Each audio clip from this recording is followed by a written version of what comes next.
Hey, David Judge here, and today I'm going to answer what you can do when you're dealing with an underperforming outsourcer or a VA in your business, and the best methods to performance manage that person. Now, when I'm actually talking about this today, I'm talking about this from my own hands-on experience, if you were to call it getting down and dirty. It's not the right way, but you know what I mean. Combined with the experience of others that have approached me to help them to get a VA to perform. Now, there's a really fine balance when you find a person that isn't performing in your business and making the decision to either let them go or to identify steps to turn them around and to get them to perform. Now, while I do have to say there are times a VA simply should be let go, a lot of times it's a matter of seeing what you're doing and what you should change within your business to get them to perform. Now, this is especially the case if you have a person that's been a part of your business for an extended period of time and they've fallen by the wayside and you don't want to have to train a totally new person on performing the tasks. Now, what I've found is there are a lot of reasons why you may end up with an underperforming VA, but a majority of the time it falls into 8 areas.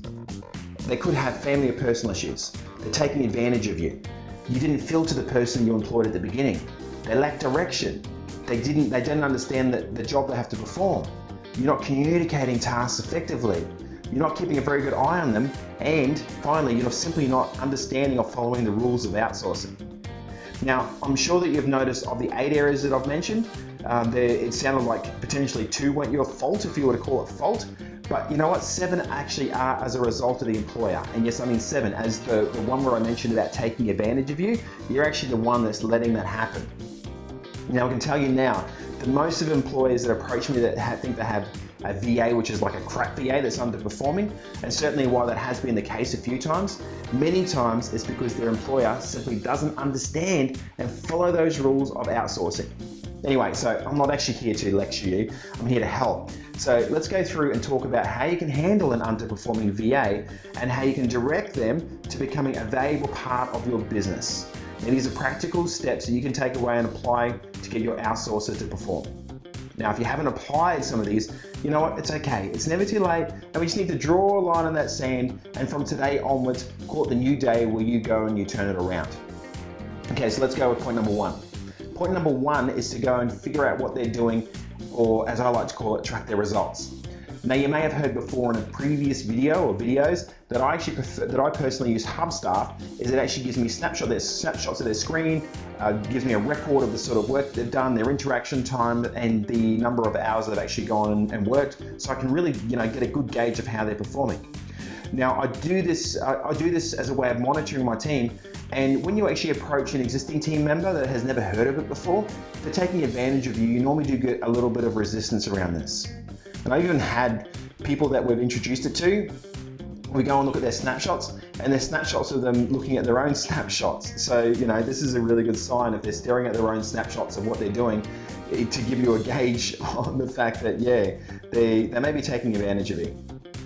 Now, when this is the case, when I have people that come across a little resistant to it, because I make it compulsory, and every single time that I bring a person into my business, or I'm performance managing a VA for a person, I actually let them know that this is a more accurate way of us tracking the hours that they're working on projects. It's also to help us to understand how we can improve what they're already doing, and most importantly, to make sure that we're paying them properly based on the hours that they're working.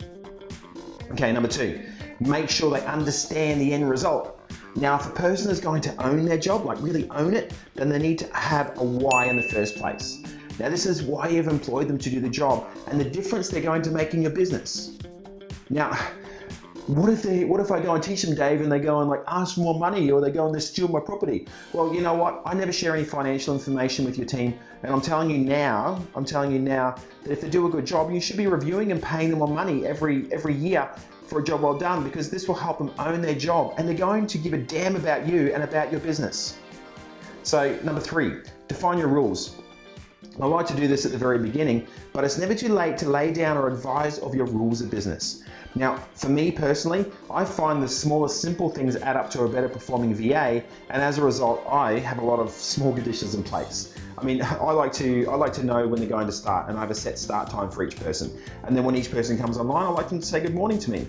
I like to mention when they're going on a break. I like them to communicate regularly to where they're at each day and throughout each task. I like them to answer me when I ask them questions, and I like them to also interact with me when we're on calls and we're communicating. And I have a lot of other little small areas that I actually have that come into play.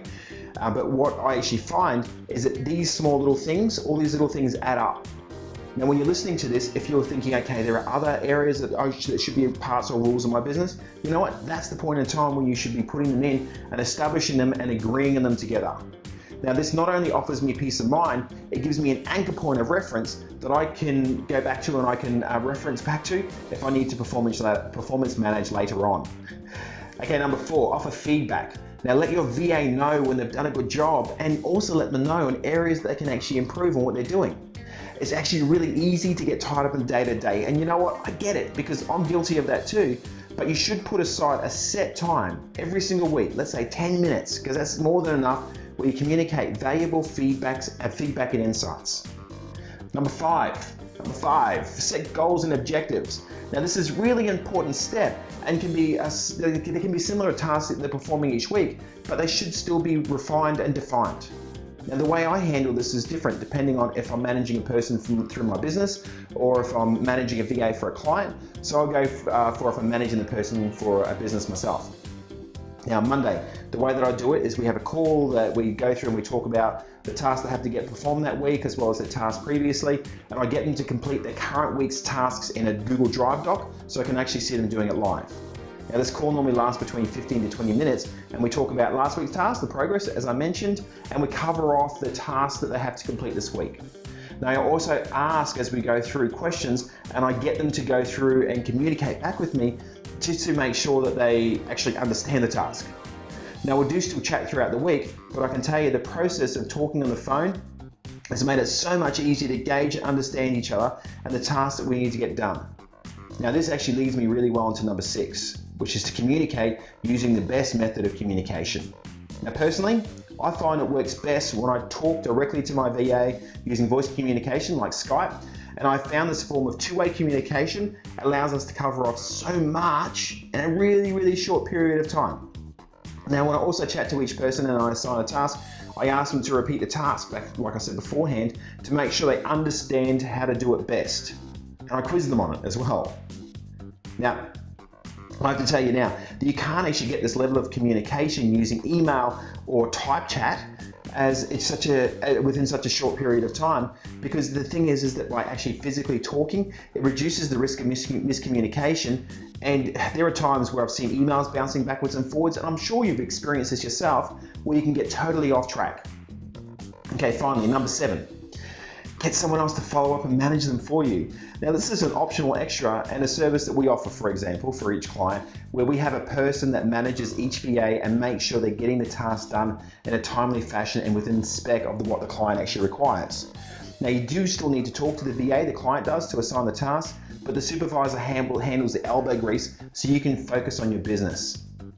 Now, sure, you don't need to have a supervisor within it, but what we've actually found is it actually means you can maintain that friendly level of communication and reduce the stress when there are performance issues that need to be addressed. And it can be stressful trying to address the performance issues or the miscommunication sometimes. And before we finish up, I wanted to mention one last point.